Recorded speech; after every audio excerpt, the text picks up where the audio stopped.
Liz, I want to turn to you to tell your story because it really illustrates this notion that one, that these are extremists, but they are also sometimes our neighbors, and I think it's important for us to think about what is it that's happening that our neighbors turn to extremism. Thank you. I was so happy when you applauded because you've heard of us. Yay! Unlike Moms for Liberty, we truly are a grassroots movement. We are a movement of people. We are volunteers, and we've had it, and we're fighting back. And our name is negative. It's intentionally negative because it's also our mission. So, in a nutshell, my story is I'm from Brevard County, Florida, where Moms for Liberty was established. I know Tina Descovich personally, who is one of the founders, and I've met the other one, and then the third leg of why they were founded was Bridget Ziegler from Sarasota, Florida. Bridget's husband just happens to be in charge of the Republican Party for the state of Florida. Until recently. I might share that story. Oh, maybe you've read that story. And so this started as a very small thing, right?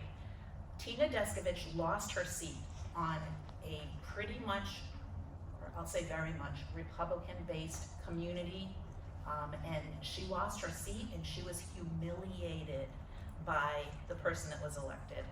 And so it started as little moms in t-shirts going to the school board and attacking her. So when they give this story of, oh, I'm protecting my children, that's not how it started. And so that then grew into their Facebook presence and so forth. Bridget backed out because there were those connections that we were able to draw, and she was trying to be politically astute, and she backed out of the organization, but she has stayed involved. Even though they've tried to detach from her lately, she's been involved in Moms for Liberty this entire time. And so they started small, and with a Facebook presence, I joined their group. They weren't so exclusionary at the time, so anybody could join it. And they were saying things that I fundamentally knew were wrong and were not happening in our schools. And as a retired educator, I felt it was my obligation to try and share some sanity with these folks that are being intentionally disinformed. This isn't just a, parent movement. This is intentional, and we can get into the weeds on that. But I tried to have those conversations, say, hey, I've worked in schools my entire life. What are you talking about indoctrinating? I taught kindergarten. If I could indoctrinate them, they'd flush the toilet. If I could indoctrinate them, I'd tell them not to call each other names.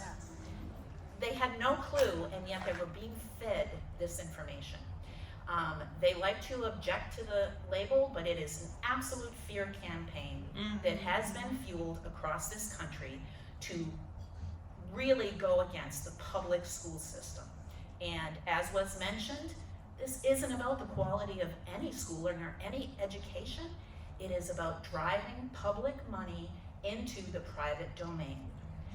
I lived in Michigan when Betsy DeVos was starting her whole push for privatization, and she left a trail of tears in the Detroit area with some of the things that she did. And I thought, oh, that'll never fly. The country will never start pushing her agenda, blah, blah, blah. Well, as you know, she was elected to the Secretary of Education position in Washington. And I thought to myself, oh, didn't say that publicly. But, and then it was kind of quiet. You didn't see too much roll around. But as you stated, the pandemic rolled around. People were starting to pay attention. Parents were kind of up in arms with, oh my God, I actually have to parent my kids. That I don't mean to insult anyone, but that was what was going on. That rhetoric started spewing out there of, look what those teachers are doing. Look what those schools are doing. Look at the information that they're feeding your kids. And 99.9% of the time, it's false. And it is time for us to say it is false. Of course, there's going to be some teacher somewhere that messes up. And I'd be the first one to say, you know what? They need to be out of my profession. I fought that all my career. But that's not what they were doing. They were being fueled with all of these stories. So, am I talking too much? No. Okay. Tell the people a little bit about the structure of the organization. Okay, so their organization. No, your organization. Okay. So our structure, we kind of don't have one. Not the answer you expected. I am a retired kindergarten teacher.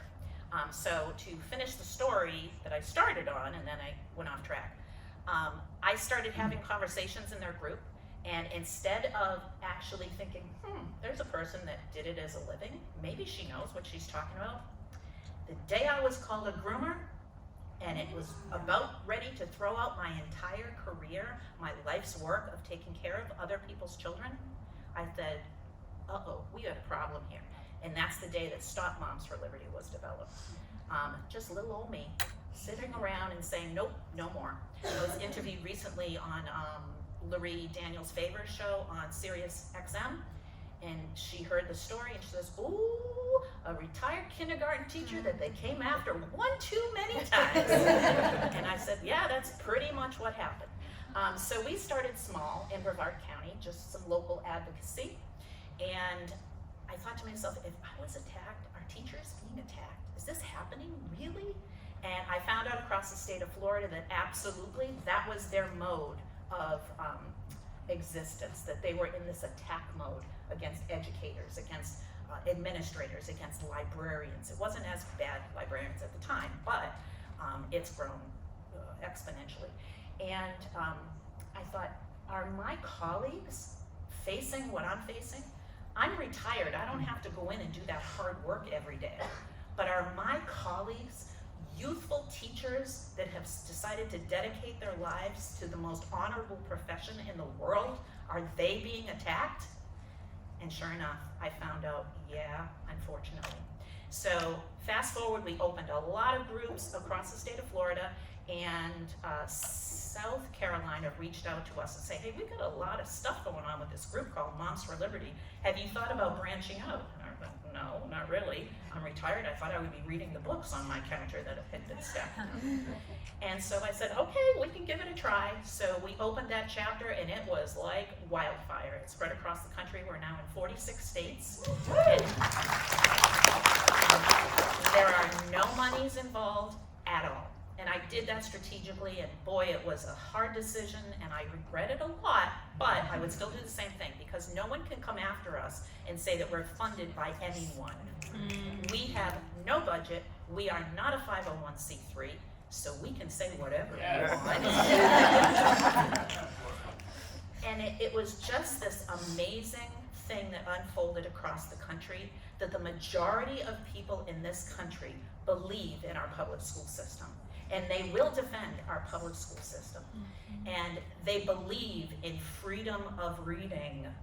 And they will defend those rights. They believe that everyone should have a right to have their own personal lives. And no one should be coming up with legislation, really, that is hurting a whole entity of people. And so we have all kinds of advocates within our structure. We are currently, I don't want to send out false numbers like Moms for Liberty does. So I say we have 20,000 plus members across the country, and all the different states have different levels of participation. We've got a Bang Up group in Pennsylvania. We've got a Bang Up group formulating all these little subgroups in California.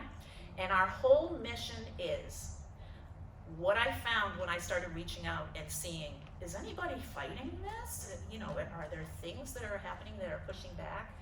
And there were wonderful groups that were doing this work to support not only our LGBTQ plus community, but our Black community, our Indigenous community. There were all kinds of people fighting back. But the thing I found was they didn't seem to be talking to each other. And so we are a communications platform. We connect neighboring places within different regions so that they can support one another. I mean, I found things like NAACP was at this particular board meeting and they were standing up for the rights. They had the same exact issue in the next county over, but they weren't talking to NAACP.